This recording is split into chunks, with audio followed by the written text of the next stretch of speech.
ဒီနေ့မှာတော့ပြူမဲ့တော်ဟောင်းကြီးမှာမကြုံလို့တည်းရဲ့ပိတ်တနိုးပြင်မှာပန်ထွားရဲ့အကြောင်းကိုတင်ဆက်ပေးတော့မှာဖြစ်ပါတယ်ကျွန်တော်ရဲ့ channel လေးကိုလည်း subscribe လုပ်ပြီးအားပေးတော့ပါဦးခင်ဗျာ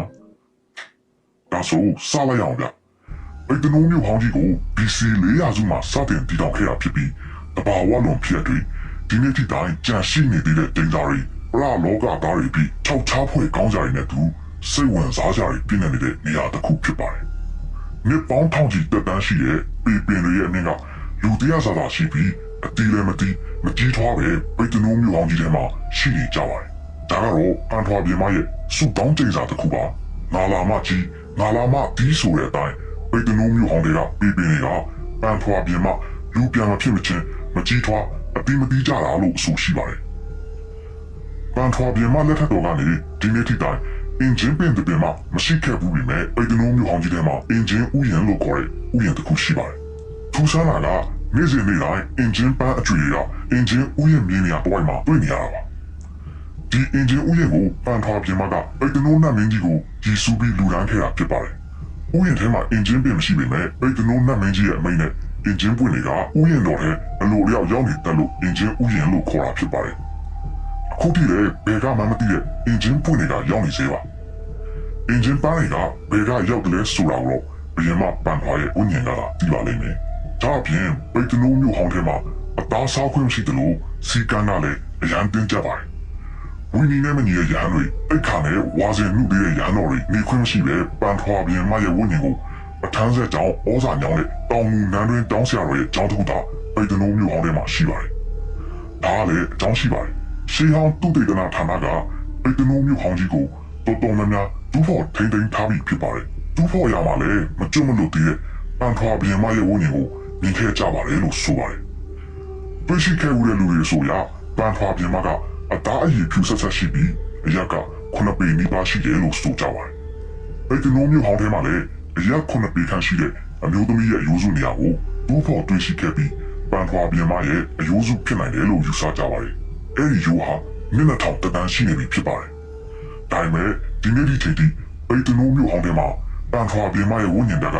6ချားအောင်ရမှုထားစေဖြစ်ပြီးအနီးနားကရွာတွေကရွာခံနေတော့ညအချိန်ပြောက်တဲ့ဘူးမှမတော်ဝင်ကြပါဘူးဒီလိုစိတ်ဝင်စားစရာတွေနဲ့6ချားဖွဲ့ရာတွေပြင်းနေနေတဲ့ကျောင်းရာတွေနောက်ွယ်မှာဘလို့အသိတွေရှိခဲ့ကြလဲဆိုတာကိုကျွန်တော်ရဲ့အတူဆက်ကြည့်လိုက်အောင်ဗျလွန်ခဲ့တော့နှစ်ပေါင်းထောင်ချီကအရေးဖြစ်ရပြီးမှတူတပေါင်းမင်းကြီးအုပ်စိုးနေစဉ်ကာလအတွင်းကြီးပြိုင်နှံ့ပြိုင်ဖြစ်ပိတ်တနိုးပြည်မှာတော့ပန်ထွားပြည်မှာအုပ်ချုပ်နေခဲ့ပါတယ်ပန်ထွားပြည်မှာဟာတာမန်လူမဟုတ်ပဲခမီးတော်မှာအကောင်မင်းကြီးရဲ့တားတော်ရင်မဟာတန်ဘဝဖြစ်ပြီးနေတော်မှာစန္ဒာမုခိဘလူးမကြီးဖြစ်ပါတယ်အကောင်မင်းကြီးကမျက်မမြင်တန်ဘဝညီနောင်ကိုအေယာဝီမြစ်တိုင်းပြောလိုက်ရာလမ်းကြီး၌စန္ဒာမုခိဘလူးမကသမင်းခိုးစားတဲ့အခါတန်ဘဝညီနောင်ကရိပ်မိပြီးအမဲလို့ကျင်းသွားတာဘလူးမလက်ကိုဆွဲလိုက်တည်တွင်ဘလူးမကမဟာတန်ဘဝကိုတမန်စိတ်ဖြင့်တာယာမိသည့်အတွက်သူတို့နှစ်ဦးဟာမြစ်တာမြသွားပြီးတဲ့နောက်မှာတော့အရိဒတိခခဲ့တယ်လို့ဆိုပါတယ်စန္ဒာမုခိဘလူးမကြီးဟာသမီးလေးကိုမွေးပြီးတဲ့အခါပြူရတရားအနီးမှာရှိတဲ့ဆရာရတိထာမှာပညာသင်စေခဲ့ပါတယ်မိဘဖွာလေးရဲ့ထမျက်မှုကိုအနီးပါရှိရွာများကသိရှိလာပြီးတဲ့နောက်မှာအရွယ်ရောက်တဲ့အခါသူမကိုသာခေါင်းဆောင်အဖြစ်တနည်းတစ်မျိုးတည်းတင်မြောက်ခဲ့ကြပါတယ်ပန်ထွာရွာပေါင်းတို့ကိုစူးစီးပြီးပိတ်တနိုးမျိုးပြနိုင်ငံဖြစ်ကျုံမြို့ရိုးတို့ဖြင့်အကွက်ချတာဖွဲ့စည်းတည်ထောင်ခဲ့ပါတယ်ပန်ထွာပြင်မဟာအတိတ်ဘဝကပိတ်တနိုးနာမည်ရဲ့နမတော်တော်ဆက်ခဲ့တဲ့အတွက်ပိတ်တနိုးနာမည်ရဲ့ချီးမြှောက်မှုနဲ့မြို့တည်ခဲ့ရာပိတ်တနိုးမျိုးလို့ခေါ်တင်ခဲ့တာဖြစ်ပါတယ်မြို့တွင်းမှာပိတ်တနိုးနာမည်ကိုလက်နန်းတွေနဲ့အကြီးအကျယ်ပူဇော်ခဲ့ကြပါတယ်ဘုရင်မဟာမြို့အနီးရှိရန်ပယ်ချောင်းရီကိုစနစ်တကျအသုံးချကနိုင်ငံတော်ကာကွယ်ရေးအတွက်စီမံခဲ့ပါတယ်စီမံပုံကတော့ရန်ပယ်ချောင်းထက်မှာရေသားတကားအဆင့်ဆင့်တိဆောက်စီပြီးပိတ်တနိုးမှစီတီးကအချက်ပြလိုက်တာနဲ့ရေကားများကိုဖွင့်ချစီပြီးမြို့ပတ်လေကိုရေလွှမ်းမိုးစေခြင်းနည်းနဲ့ဖြစ်ပါတယ်တကားများကိုတစ်ဆက်တည်းဖွင့်ချတာမျိုးမဟုတ်ပဲတစ်ချက်ပြီးမှတစ်ချက်အချိန်ယူကဖွင့်စေခြင်းဖြစ်တဲ့အတွက်ကြောင်မဲ့ဖွယ်ရာရေစီးအောင်ဖြစ်ပေါ်စေပါတယ်အဲလိုပိတ်တနိုးမှာအေဂရီဖြစ်တတိတနရတည်နေချိန်မှာပဲအရေးခစ်ရပြီးကသူတို့ပေါင်းမင်းကြီးဟာပန်ထွားပြင်မနဲ့တကွာမြို့ကိုပါတိမ့်ပိုက်လို့တဲ့အတွက်အင်အားလုံးရင်းနဲ့ချီတက်တိုက်ခိုက်လာခဲ့ပါတယ်တို့ရရင်မြို့တကားကိုအလုံးပိတ်ထားတော့ပိတ်တနိုးမှာစီတီးတန်ကြဲကြဲတစ်ချက်သာကြားလိုက်ရပြီးခဏကြာမှနတ်ဆိုးအော်တန်ကဲ့သို့အတံမြည်လာပြီးအဟုန်ထိုးဝင်လာတဲ့ရေလုံးကြီးအောက်မှာတ ရေခစ်တရာစစ်တယ်ရောရာဖီူဖျဲတွေဖြစ်ကုန်ကြပါတယ်။ရေမျောတဲ့လူကမျောတန်းတင်တဲ့လူကတင်ဖြစ်နေခြင်းမှာ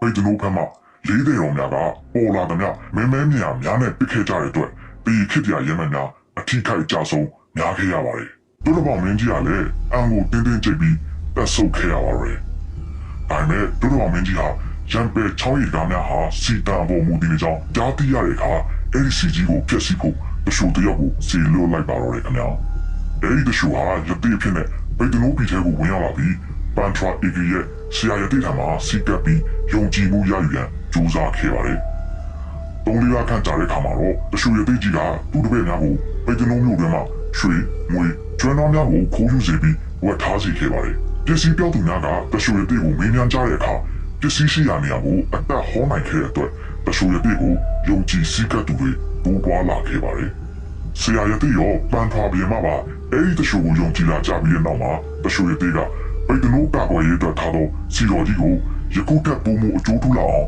လောကီအစီအများနဲ့တိတ်တိတင်ပေးလို့ကြောင်းတောင်းဆိုလာခဲ့ပါတယ်။ပန်ထွားပြေမှာကြီးကလည်းယုံကြည်ပြီးစီတော်ကြီးကိုတရှူရတိကိုစိတ်ချလက်ချအနှင်းလိုက်ပါတော့တယ်။နောက်နေ့မနေ့မှာတော့နန်းတော်ဦးမှာရှိတဲ့စီတော်ကြီးဟာအပေါက်ကြီးနဲ့ပေါက်ဖြစ်နေတာကိုတုံလုံးထောက်ချပွဲတွေ့မြင်လိုက်ရပြီးတရှူရတိကြီးကလည်းထွက်ပြေးသွားခဲ့ပါတယ်။အဲဒါကြောင့်ပန်ထွားပြင်မကြီးဟာရတိရဟန်းအတူရောင်များကိုမုံတီးပြီးသူမပိုင်တဲ့မဟာမြိုင်တော်တွင်ရောက်လာတဲ့ရတိရဟန်းတို့ရဲ့တီလာသမားလေးကိုအစမ်းသက်ချမ်းတယ်လို့နာမည်ကြီးပါတယ်။ပန်ထွားအီဂရီမကြီးအသေးတဆက်ဆက်တုံဒေါ်လာထွက်နေတဲ့အချိန်မှာပဲမြို့တကားပိတ်တံကိုကြားလိုက်ရပါတော့တယ်။သူတို့ပေါင်းမင်းကြီးနောက်တစ်ချိန်တိုက်ခိုက်ဖို့ရောက်လာနေခဲ့ပြီဖြစ်ပါတယ်။စီကိုတီးတော့လည်းအတန်မထွက်တော့ရေရမကြတော့အင်အားကြီးမားတဲ့ရန်သူရဲ့ပြင်းထန်တဲ့တိုက်စစ်ကိုပိတ်တနိုးသားတို့အလူးလဲခံကြရပါတယ်။နောက်ဆုံးမှာတော့ပိတ်တနိုးရဲ့နာဦးကိုဒိုးတော်မင်းကြီးရဲ့ဆင်းတော်ရောက်ရှိလို့လာခဲ့ပါပြီ။ပိတ်တနိုးသားတို့ရဲ့တွေးစက်များအလောင်းများဟာပြန်ကျဲနေတာကိုကြည့်ပြီးပန်ထွားပြင်မပြောက်အမှုတင်းကြိတ်ထားမိပါတယ်။ဒီခေတ်ရပြီဟာကြီးကျယ်ခမ်းနားလာပါတယ်အမတော်ကျွန်တော်နဲ့အတူစံမြန်းစီလိုတဲ့စေတနာကျွန်တော်ရဲ့မြတ်တာတွေကြောင့်ပင်ပန်းကြီးစွာစစ်ချီခဲ့ရပါတယ်လို့ဒိုးတော်မင်းကြီးကဆိုပါတယ်။စစ်ရှုံးသူပန်ထွားအီဂီမှာတော့စကားတခွန်းမှတုံ့ပြန်ပြောဆိုခြင်းမရှိခဲ့ပါဘူး။ဒီလိုနဲ့တရေခေတ်ရပြီကိုဒိုးတော်မင်းကြီးရဲ့မိဖုရားဖြစ်ပန်ထွားအီဂီမှာရောက်ရှိလို့လာခဲ့ရပါတော့တယ်ခင်ဗျာ။ဒိုးတော်မင်းကြီးမှာတော့ပန်ထွားအီဂီကိုလွန်စွာမျက်နှာတော်မူတယ်လို့ဆိုပါတယ်။သို့တော့တားတော်တစ်ပါးရသည့်တိုင်အောင်ပန်ထွားပြင်မကြီးရဲ့အမုန်းကမပြေနိုင်ခဲ့ပါဘူး။ထို့ကြောင့်ဒိုးတော်မင်းကြီးကိုလောက်ကြံရန်အတွက်အတွင်းလူများနဲ့တိတိစိတ်စီစဉ်နေခဲ့ပါတယ်။ဒါပေမဲ့အတွင်းလူများကမင်းကြီးသည်ဖုံးကန်ကြီးမားလွန်းတဲ့အတွက်ဓာတ်ရိုက်လောက်ကြံရမလို့ကူကြောင်းဖုံးနှင်းစီရန်စီစဉ်ပြီးမှလောက်ကြံလင်ပုံမှုတင့်တော်ကြောင်းရှောက်တင်ကြပါတယ်။အဲဒီခါပန်ထွားအီဂီကမိမိရဲ့ထမင်းအောက်နားစားကိုဖြတ်ကမျက်နှာတုပ်ပေါ်အဖြစ်ဆက်တာပြီးတဲ့နောက်မှာအစိတ်ခတ်ထားတဲ့ဖြော်ရည်ကိုစက်ကပ်ရန်စီမံခဲ့ပါတယ်။တချို့ကတော့တုတ်တံမှာအဝတ်စားလို့ဆိုကြပါတယ်။ဒိုးဘောင်မင်းကြီးဟာပန်ထွားအီဂီဆက်တာတဲ့မျက်နှာတုပ်ပေါ်ကိုအသုံးပြုလိုက်တဲ့တိုင်နဲ့နဖူးမှာမဲရှင်ကွယ်ပြောက်သွားပြီးဓာတ်လန်များအယောင်မထွက်တော့ခြင်းကိုကြုံတွေ့ခဲ့ရပါတယ်။ဟုံးနှိမ်သွားတာကိုသိပြီးတုံလို့သွားတဲ့မင်းကြီးဟာပန်ထွားအီဂရီမကိုနားမလည်ဟန်နဲ့ကြည့်နေစမှာပဲပန်ထွားအီဂရီမကြီးကတော့မဲပြုံးတစ်ချက်ပြန်ပြုံးပြလိုက်ပါတယ်။မင်းကြီးကလည်းသူမလက်ချမှန်းပြီးသွားပြီးဆက်ထားတဲ့ဖြိုးရည်ကိုမတောက်တော့ပဲအရင်မီးစမ်းပြရန်တောင်းဆိုခဲ့ပါတယ်။ပန်ထွားအီဂရီဟာလက်ထဲကဖြိုးရည်ခွက်ကိုမြောက်ကကျိန်စာကိုအခုလိုရွတ်ဆိုခဲ့ပါတယ်ဗျာ။ကျွန်ုပ်ဒီမိမိပိတ်တနိုးဘီကိုတရားသဖြင့်စီမံအုပ်ချုပ်နေသူဖြစ်ပါသည်။ဤဒီခေတ်ရာဒိုးပေါင်းမင်းကြီးက